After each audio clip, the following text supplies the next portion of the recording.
Dialog এটা মাৰি দিয় এইটো কিমান কেজি হ'ব? 6 কেজি। কেইটকা কেজি ৰাখিছে আজি? এইটো কিমান কেজি?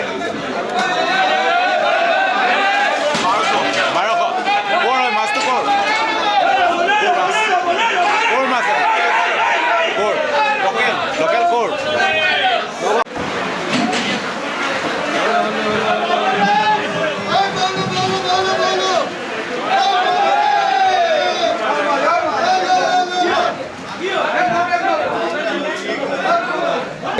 আমিতো আহিছো নগৰ পৰা চিতল আহিছে, পিছত এই বকু আহিছে, বাহু আহিছে, মানে ভাল মাছেই আহিছে আৰু বিক্ৰী হৈ গ'ল চব।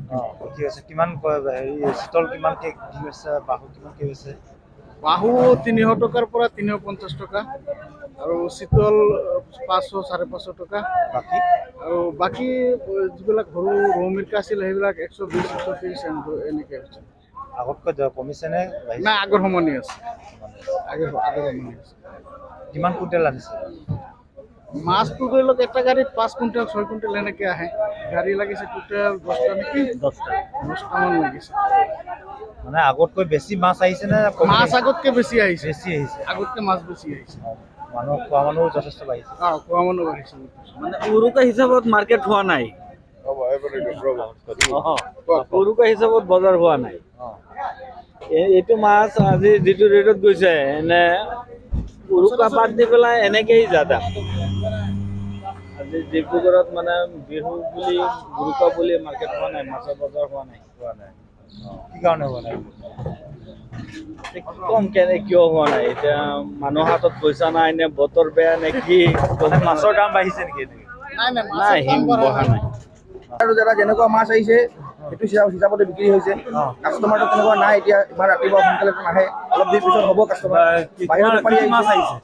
ৰৌ আহিছে, ডাঙৰ ডাঙৰ বাহু আহিছে, ডাঙৰ ডাঙৰ চিতল আহিছে, আৰি আহিছে, পাভ মাছো আহিছে, বিভিন্ন ধৰণৰ মাছ এনেকুৱা আহিছে। কেনেকুৱা দাম? আপোনাৰ চিতল 5 কেজি পালৈ আপোনাৰ 9 কেজি 10 কেজিলৈকে আহিছে, 4 কেজিলৈকে আহিছে, 800 টকা পালৈ 700 পালৈ আপোনাৰ 1000 টকালৈকে 1100 টকা কিলো গৈছে। আৰু মানে আটাইতকৈ বেছি ওজনৰ কি মাছ আহিছে? আটাইতকৈ বেছি ওজনৰ বাহু আহিছিলে। কিমান? বাহু আহিছিলে আপোনাৰ 23 কেজি ওজন। 23 কেজি, তাতকৈ ডাঙৰ অহা নাই। চৰকাৰে নিৰ্ধাৰিত কৰি দিছে মাছৰ দাম। হয়, চৰকাৰে ৰেট পানী দিছে।